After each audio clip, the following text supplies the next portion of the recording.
오늘은 힘겹게 노젓는 인생에 대한 방광과 개입. 힘겹게 노젓는 인생에 대한 방광과 개입이라는 제목으로 하나님 말씀 증거하도록 하겠습니다. 우리 다 잘 살기를 원합니다. 그럼 잘 사는 인생에 대한 조건이 있겠죠. 두 가지 조건입니다. 첫째는 방향이 올바라야 됩니다. 올바른 방향, 그리고 올바른 방향에 대한 힘의 집중. 그럼 잘 살게 되어 있습니다. 방향이 옳아야 되고 그 올바른 방향에 모든 힘들을 집중할 줄 아는 거. 그게 잘 사는 인생이라는 것입니다. 오늘 본문 말씀을 통해서 우리가 어떻게 살아야 될 것이고 어떻게 집중해야 될 것인지를 보여주는 귀중한 본문이라고 생각합니다. 두 가지 방향에 살피겠습니다. 첫째는 바른 방향인데 환경이 아니라 사명에 의해서 살아야 된다는 것입니다. 예수님께서 바다 위를 걸으시는 사건입니다. 이 바로 이전 사건이 오병이어가 벌어진 사건이었습니다. 오병이어 보리떡 5개와 물고기 2마리로 5,000명을 먹이셨죠. 어마어마한 사건 아닙니까? 그래서 그때 많은 사람들이 흥분했습니다. 기대감에 들떠 있었습니다. 그래서 요한복음 6장 같은 데 보니까 예수님을 왕으로 삼자 막 그런 분위기였습니다. 아시겠죠? 어떤 분위기인지. 막 흥분되고 모여들고 막 기세가 등등한 그런 분위기였다는 것입니다. 많은 사람들은 분위기가 이렇게 되면 분위기 탄다 그러죠. 막 흔들립니다. 근데 예수님께서는 분위기에 흔들리지 않았습니다. 환호에 흔들리지 않았습니다. 예수님이 이 땅에 오신 사명이 뭐예요? 그런 이스라엘의 왕 정도 되는 게 아니고 그저 메시아로서 오셨는데 메시아의 목적이 무엇입니까? 온 인류의 죄를 사하여 주시기 위해서. 십자가가 목적 아니에요? 흔들리지 않았습니다. 그리고 십자가의 길을 묵묵히 걸어갔습니다. 우리도 마찬가지입니다. 이 땅에 하나님께서 우리를 보내신 목적이 있습니다. 그걸 사명이라 그러는데 그 사명이 이런 환호와 사람들의 부추김에 흔들릴 수 있다는 것입니다. 제가 아는 어떤 의사 선생님 계십니다. 저하고 나이도 동갑이고 저하고 친하게 지냅니다. 근데 이분이 이제 간증을 하러 다니는 그런 분이었습니다. 간증하고 다니니까 사람들이 되게 재밌어 하잖아요. 그 부산 사람이라서 사투리도 섞어가면서 유머도 있고 노래도 부르고 되게 좋아했습니다. 그랬더니 이분이 저한테 와서 한다는 소리가 목사를 해야겠대요, 자기가. 예, 그래서 신학교를 가겠습니다. 제가 그거 말리느라고 진짜 힘들었습니다. 그거 아니라고. 말을 안 들어요. 자기는 반드시 신학교를 가서 목사가 되겠대요. 하나님의 부르심이 있는 것 같대요. 부르심이 있다고 얘기도 안 하고 있는 것 같대요. 그래서 제가 처음엔 좀 좋게 얘기하다가 점점 듣기 싫은 쪽으로 계속 얘기를 했죠.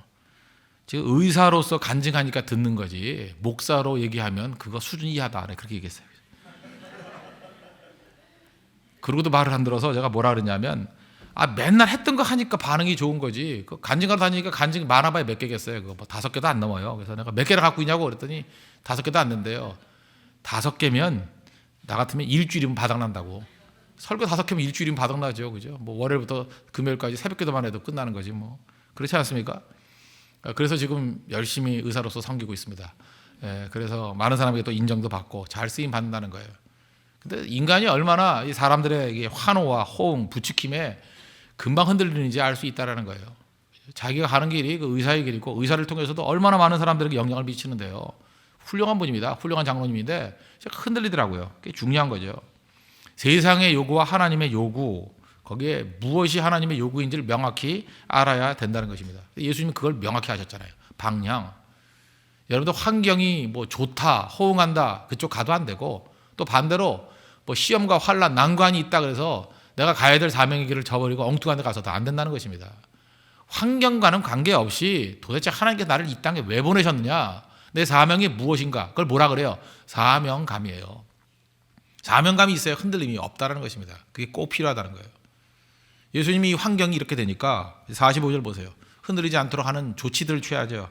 예수께서 즉시라는 단어, 제자들을 재촉하사 자기가 무리를 보내는 동안에 배 타고 앞서 건너편 뱃사도로 가게 하시고, 즉시 무슨 얘기예요? 머뭇거림이 없다라는 겁니다.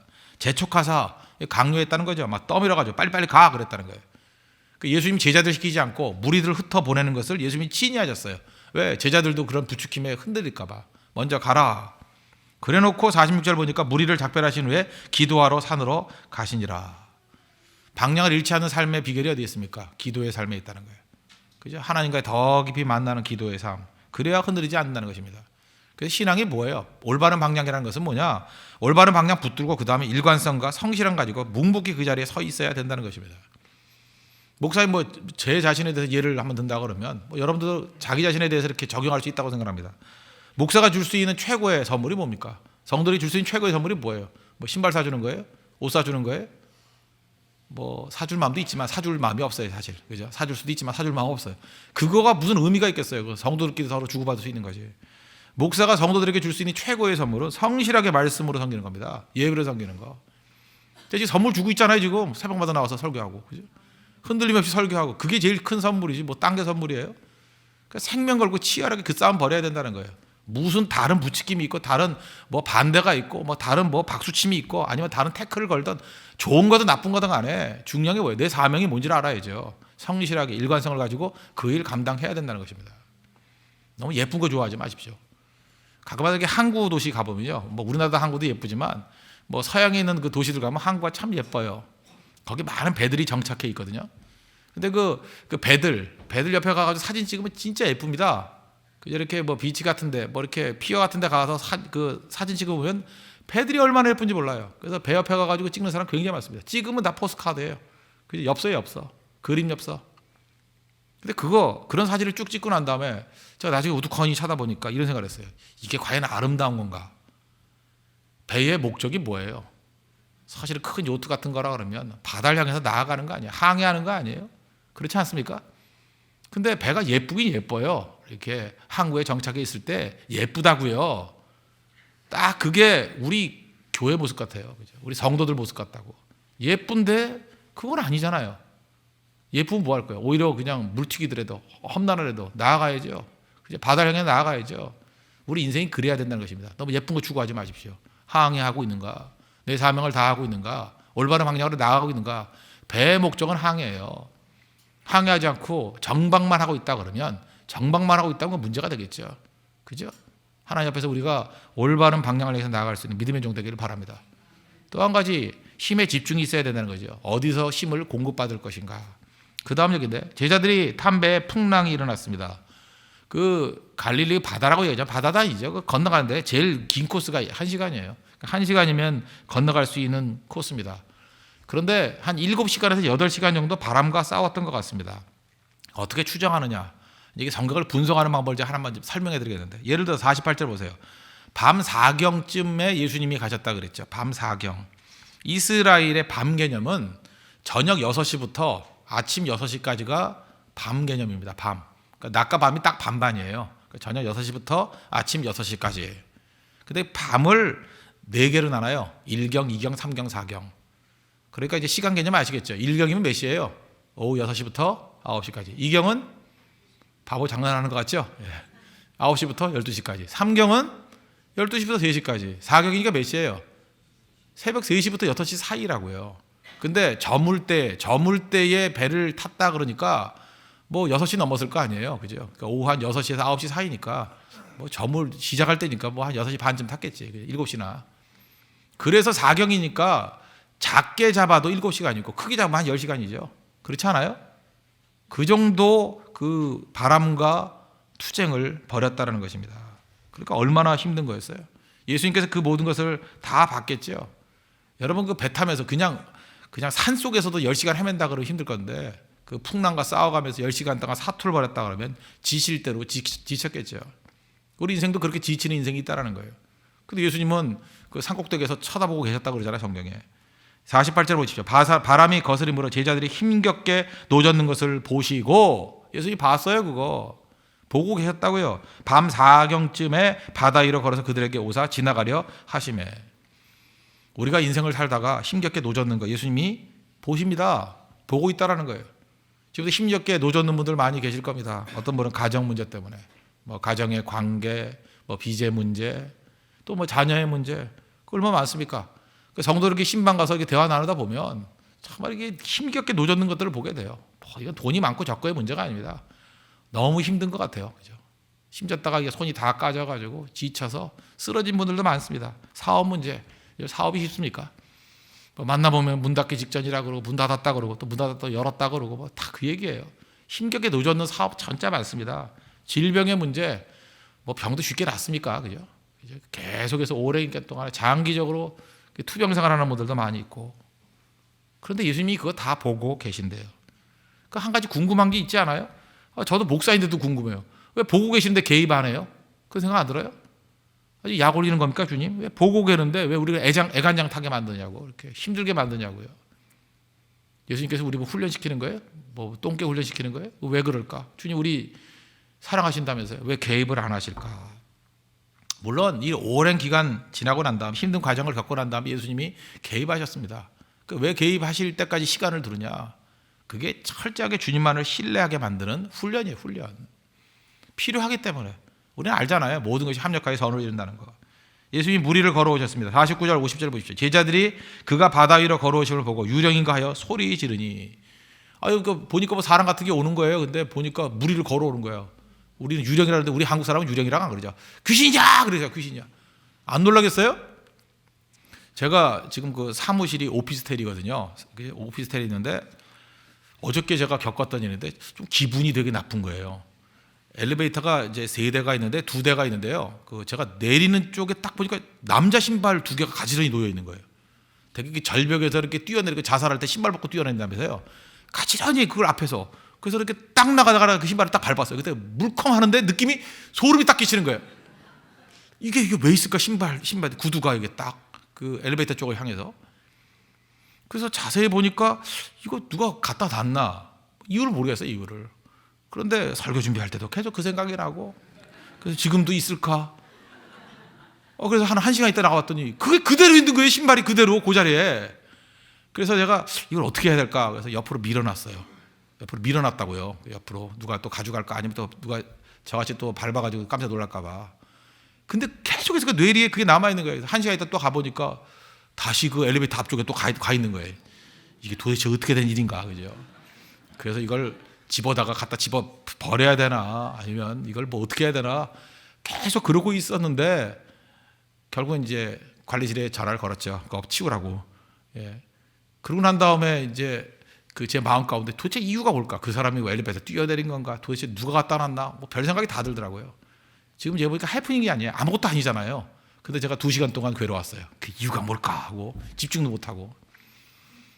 그런데 이건 뭐 무리를 걸어오니까 깜짝 놀란 거죠. 소리를 질렀다. 유령이야, 뭐 귀신이야, 뭐 난리 부리지 않았습니까? 예수님께서 1년에 이런 과정들을 보인 이유가 뭐예요? 너희 삶의 문제 가운데 진짜 중요한 것은 믿음 붙들어야 된다. 믿음. 예수님 믿음 붙들어야 된다는 거예요. 그때 예수님 뭐라 해서 50절에 그들이 다 예수를 보고 놀람이라. 이에 예수께서 그들에게 말씀하여 이르시되, 이 대답이 굉장히 의미 있는 대답입니다. 안심하라. 내니 두려워하지 말라. 나야 나 그랬다고요. 나야 나. 여기 나야 나 그럴 때 이게 어디서 많이 듣던 얘기죠. 모세가 하나님께서 바로에게 가라 그랬더니, 아니 내가 하나님이 보낸지 아닌지 어떻게 아십니까? 하나님 이름이나 좀 가르쳐 주세요. 그랬더니 하나님이 스스로를 뭐라 그랬어요? 나는 스스로 있는 자다. 번역이 어려워. 이게 원래는요 그냥 I am이야. I am who I am도 아니고 I am이야. I am. 나야. I am. 그 영어 성경 보니까 뭐 it is I 이렇게 번역된 데도 있고요. 그죠? I'm here 이렇게 번역한 데도 있는데, 원래는 I am이야. I am. 나야. 나는 스스로 있는 자존자야, 그런 얘기죠. 예수님께서 지금 그 하나님의 명칭을 그대로 쓴 거예요. 내니 두려워 말라. 나야 나. 내가 하나님이야. 나라니까. 우리에게도 똑같이 말씀하신다는 것입니다. 뭐 환경의 어려움들, 난제들 쭉 있을 때 예수님이 오셔가지고 뭐라 그러는지 알아요? 나야 나. 예수님이 나야 나 그러는데 뭘 걱정하냐는 거예요. 나야 나. 그죠? It's I 정도가 아니에요. I am의 원래 뜻은 I am. 나라고요, 나라고. 그러면 우리 삶에 있는 모든 풍랑과 어려움의 문제는 무엇입니까? 절대 신뢰 테스트예요. 예수님만 절대적으로 신뢰하면 승리할 수 있다는 것입니다. 예수님만 오시면 풍랑도 문제 없다. 예수님만 오시면 시험도 문제 없다. 예수님만 오시면 낭만도 문제 없다. 무조건 이긴다. 무조건 승리한다. 흔들리지 않는다. 이거를 훈련하기 위한 거라고요. 왜? 예수님 꼭 가셔야 되니까. 우리도 마찬가지입니다. 무슨 환란이 있어요? 무슨 어려움이 있어요? 흔들릴 때마다 우리 붙들릴게요. 나야 나 그러잖아요. 나야 나. 내니 두려워 말라. 안심하라. 내니 두려워 말라. 예수님 계신데 뭐가 걱정이 있습니까? 그 흔들리지 말라는 그 메시지 하나라는 것입니다. 그럼 승리한다는 거예요. 여러분 믿음 간단한 겁니다. 흔들림 없이 주님 바라보고 굳굳하게 서 있는 게 믿음이에요. 마태복음 14장에 보면 병행 구절이 나와요. 여기에는 지금 마가복음 기록이 안 돼 있는데, 그때 베드로가 뭐라 그래요? 베드로가 주님, 만일 주님이시여든 나를 명하사 무리로 오게 하소서. 그래서 갔다고요. 가는데 베드로가 잘 걸어갔어요. 예수님 쳐다보고 할 때. 그러다가 바람이 휘익 부니까 바람을 보고 무서워 빠져가는지라. 그래서 주여 나를 구원하소서. 그때 예수님이 건져 주시고 난 다음에 뭐라 그래요? 믿음이 적은 자여 왜 의심하였느냐. 기억하시죠? 잘 보세요. 두 명의 베드로가 존재합니다. 두 명의 베드로. 물 위를 걷는 베드로와 빠지는 베드로. 이게 모순적인 게 아니에요. 한 사람 안에 이 두 개가 다 있어요. 물 위를 걷는 베드로, 빠져들어가는 베드로. 내 안에도 있어요. 내 안에도. 물 위를 걷는 나, 빠져들어가는 나. 차이점이 뭐예요? 예수님 바라보는 거예요. 예수님 절대 신뢰하면 물 위도 걸어요. 근데 그 순간에 바람 쳐다보면 빠져 들어간다고요. 빠져 들어간다고요. 그런 의미에서 어떤 사람은 믿음을 추상이라 그래요. 믿음이 추상이에요? 뭐 믿음주의 그러면 안 돼요. 믿음만 해서 뭐하냐. 행동이 필요하지. 그것만큼 엉터리 같은 얘기가 있어요. 믿음은 현실적인 겁니다. 믿음은 현실이에요. 믿음은 실존이라고 해요. 절대 액세서리 아니에요. 믿음은 지금 당장 이 순간에 필요하고 이 순간에 이길 수 있고 이 순간에 다 쓸 수 있는 삶의 무기요, 삶의 도구라는 것입니다. 그게 바로 뭐예요? 걷는 것과 빠지는 것은 순간의 문제라는 거예요. 지금 여러분들이 걸을 수 있습니다. 그리고 1초 지나고 난 다음에 빠질 수 있어요. 믿음은 매 순간순간 실존의 문제, 현실의 문제라고 해요. 현실의 종이 한 장 차이예요. 순간의 차이라고요. 이걸 알아야 된다고. 내 안에 믿음도 있고요, 불신도 있어요. 그 순간의 차이라고. 그게 다 가능해요. 그러니까 믿음은 뭐예요? 순간이 아니라 매 순간순간마다 주님 의지하는 거예요. 그걸 지금 테스트하는 거라고. 그 매 순간순간마다 기적 보고 난 다음에 믿음이 생겼다가 뭐 없어지면 사라지고 그게 무슨 믿음이에요? 순간순간마다 주님 바라보는 거라고요. 믿음은 현실적인 문제예요. 현실적인 신앙 가져야 된다는 것입니다. 그래서 우리 사무엘상 같은 거 읽어보십시오. 뭐 27장이나 26장 이쯤 가보면 다윗이 굉장히 그럴듯하잖아요. 사울왕 죽일 수 있는데도 불구하고 뭐 심판은 하나님께 속한 것이다. 뭐 여호와께서 기름 부으신 종을 내가 친히 손대지 않겠다. 굉장한 믿음의 표현들을 하죠. 야, 대단하다. 어떻게 이런 사람이 다 있나? 위대하다. 막 기립박수 치고 싶은데 뭐 27장, 28장 넘어가 보십시오. 뭐가 돼요? 또 갑자기 두려워가지고 블레셋 왕 아기스한테 도망쳐가지고 미친 척하고. 뭐가 맞아요? 잘 모르는 사람 그래요. 성경이 모순된다고. 도대체 다윗이 믿음이 있는 거야? 없는 거야? 이 사람 뭐야? 우리는요 천박해가지고 어떤 사람이 좋은 사람 그러면 다 좋은 걸로 평가하고 싶고요. 나쁜 사람 그러면 다 나쁘게 평가하고 싶어. 그건 엉터리예요. 좋은 사람 나쁜 사람이 어디 있어요? 믿음의 순간이 있고 불신의 순간이 있는 거지. 그렇지 않아요? 어떤 사람이 믿음이 있는 사람이다. 그거 어떻게 평가해요? 우리가 뭘 알아요? 믿음 있는 사람이 어디 있어요? 이 세상에. 예수님 바라보는 걸 포기하는 그 순간에 빠지는 인생 나다. 빠지는 인생. 누구나 다 그렇습니다. 두려운 줄 알아야 돼요. 겸손하게 주님 앞에 설 줄 알아야 된다고요. 열왕기상 18장 19장 보십시오. 그 중요한 터닝 포인트 하나죠. 18장이 어떤 거예요? 위대한 승리의 장 아닙니까? 갈멜산에서 바알과 아사라의 선지자 850명 대 1 대승리를 거뒀죠. 대승리. 그렇지 않습니까? 그게 다 작사를 해버렸잖아요. 그냥. 그때 갈멜산의 대승리에서 느낀 게 뭐예요? 야, 하나님은 위대하다. 엘리야 같은 선지자가 다 있나? 이렇게 일당 100이 아니라 일당 850, 뭐 그 외에 뭐 어마어마한 세력과 싸워서 이기는구나. 승리의 빵배를 올리고 난 다음에 19장 가보세요. 갑자기 앉아가지고 뭐 이세벨이 말 한마디 하는 게 두렵다고? 뭐 죽여버린다 그랬더니 어찌합니까? 로담나무 아래서 뭐라 해요? 하나님 나 죽여주세요. 뭐가 맞아요? 우리 다 모순같이 느껴져요. 모순같이. 18장의 모습이 엘리야입니까? 19장의 모습이 엘리야입니까? 둘 다 엘리야예요. 둘 다 엘리야. 순간의 문제라니까. 순간의 문제. 하나님 바라볼 때는 승리하는 갈멜산의 승리의 엘리야가 될 수 있고 순간적으로 환경 바라보고 바람 바라보고 이세벨의 그 말 몇 마디 듣고 마음을 두면은 물에 빠져들고 원망하고 죽음을 구하는 엘리야밖에 될 수 없다라는 것입니다. 여기서 우리 중요한 게 뭐예요? 신앙생활을 어떻게 해야 된다는 거예요? 끝까지 주님과 동행하는 거예요. 그래서 신앙생활은요, 우리 적용한다 그러면 엿보기로 할 수 없습니다. 엿보기로. 자, 여러분, 현대인들이 왜 이렇게 약한가 생각했더니 이중생활 하기 때문에 그래요. 엿보기, 훔쳐보기, 엿보기.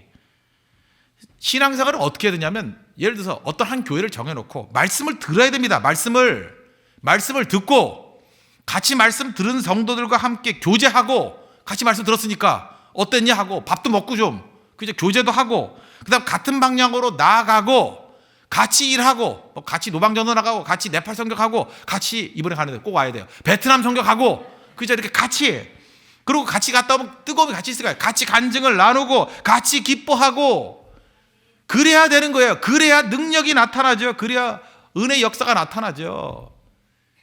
근데 신앙생활이 무슨 뭐 수집하는 건지 알아. 수집하는 거. 뒷구멍에 숨어가지고 무슨 뭐 녹음된 거 들으면 다 되는지 알고. 나도 다 들었어. 듣긴 뭘 들어요, 듣기는.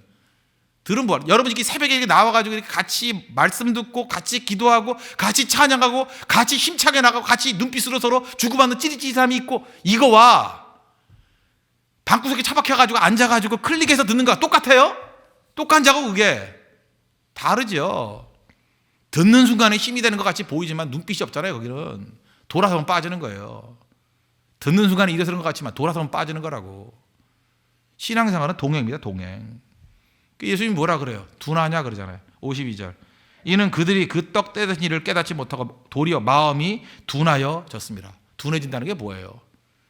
이상하게 자기 몸 전체를 다 집어넣지 못하는 거예요. 머뭇머뭇거리고 머뭇머뭇. 운동도 조금 둔하면 못하죠. 최근에 여러분 챔피언스 리그라고 축구 좋아하십니까? 리오넬 메시라고 아시죠? 바르셀로나가 글쎄 AC 밀란에게 2대0으로 졌어요. 말도 안 되죠. 그때 메시가 뭐 저런 게 다 있나? 메시가 쓰레기같이 지저분한 메시같이 돼버렸어요. 힘을 발휘 못하더라고.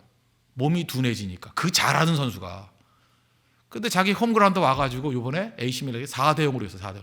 메시가 2골 넣고. 막 몸이 날라다니더라고. 너무 가벼워서. 그래서 혼자 그랬죠. 기도생활 많이 했는가 보네. 가벼워지니까. 그죠? 똑같은 선수도요. 둔하니까 아무 힘을 발휘 못하는데. 종이 한 장 차이 아니에요. 그 선수가 뭐 잘하는 선수가 뭐 하루아침에 못하고 그러겠어요? 조금 컨디션이 안 좋아서 둔해지니까 형편없어지고 조금 가벼워지니까 이렇게 강해지잖아요. 굳어지면 안 됩니다. 굳어진다는 게 뭐예요? 하나님이라는 그 말씀의 요소 외에 다른 걸 가지고 이렇게 한 번씩 브레이크가 걸리는 게 굳어지는 거예요. 우리 간도 굳어지면 강경화 그러잖아요. 강경화 그러면 약해지죠. 병들죠. 그렇지 않아요? 우리 마음도 그래요. 마음도 이렇게 굳어지면 약해지는 거예요. 빨리빨리 반응을 해야죠. 빨리빨리 인생을 걸어야죠. 굳어지는 것 중에 하나, 둔해지는 것 중에 하나가 무엇입니까? 그래서 교회 할 때 괜히 미안한 마음. 내가 2번이나 빠졌는데 미안해서 못 가겠어. 미안한 마음. 이렇게 굳어지게 만드는 거예요. 또 하나가 뭐예요? 창피함. 내가 그래도 내가 명예가 있지. 이러고 내가 어떻게 나가? 창피함. 거기다 또 이상한 또 오기가 있어요. 오기. 내 오기가 있지. 뭐 아주 하나님 한번 싸워볼까요? 뭐 이러면서 그죠? 내 자존심이 있지. 뭐 오기를 버티고. 오기나 고집이나 똑같다. 그 옹고집, 그 똥고집, 고집 때문에. 또 어떤 때 두려움이 있어요. 이거 어떡하나 뭐 이러는 거. 그죠? 또 안주하고 싶은 마음. 이런 게 다 뭐예요? 한마디로 말해 이런 사람들 공통점이 뭐예요? 미적. 그래서 굳어지는 거예요. 아무것도 아닌 거예요. 잘 보세요. 그 사람에게 하나님께 주신 가능성은 뭐예요? 무리를 걷는 거거든요. 무리를 걷는 그 위대한 인생인데 그 많은 것을 가지고 난 다음에 종이 한 장 차이고 순간의 차이예요. 순간의 차이. 환경 바라보고 이렇게 미적대고 미안해하고 창피하고 오기 고집 이런 거 작은 거 같죠? 나는 뭐 믿음은 있는데 이 고집이 문제. 그게 전부의 문제예요. 전부의 문제. 그게 조그만 문제가 아니라 그런 거 하나가 물에 빠져 죽는 거라고요. 아무것도 아닌 게 아니라 그게 결정적인 차이라고요. 혈단 내리셔야 됩니다. 여러분. 인생 전체를 다 걸고 빠지는 인생 되지 마십시오. 여러분 빠지는 인생, 뭐 무리를 걷는 인생, 뭐 큰 차이인지 아십니까? 작은 거 하나 차이예요. 그 하나가 그죠? 내 인생을 변화시킬 수 있다는 것입니다. 오늘도 아직도 결단 못 내리시거나 또 미적대는 부분들, 불순종하는 부분들, 또 이상하게 여러분 자아가 죽어야 된다는 얘기가 그거예요. 내 그놈의 그 작은 거 하나 때문에 무리를 걸어야 될 인생이 맨날 허우적대고 그죠? 맨날 뭐 한다는 소리가 맨날 나를 구원해 주셔서 베드로 같이 그죠? 맨날 help me, 뭐 save me, 돈이나 저축해 돈이나 그죠? 그런 소리 하지 말고 하나님의 은혜 가운데 다시 일어서서 무리를 걷는 승리하는 인생 되는 축복의 인생 되기를 축원합니다. 기도하겠습니다. 이 시간 다 같이 하나님 간구하겠습니다. 2명의 베드로가 있습니다. 내 안에도 2명의 내가 있어요. 무리를 걷는 나가 있고 물에 빠지는 나가 있습니다. 걸어야겠죠? 하나님 철저하게 주님 앞에 순종하고 미적되는 인생이 아니라 100% 건신해서 이런 절대 신뢰 테스트에 합격하는 인생 되게 해달라고. 그래서 세상을 호령하고 승리하는 인생 될 수 있도록 해달라고 다 같이 하나님 앞에 간구하겠습니다.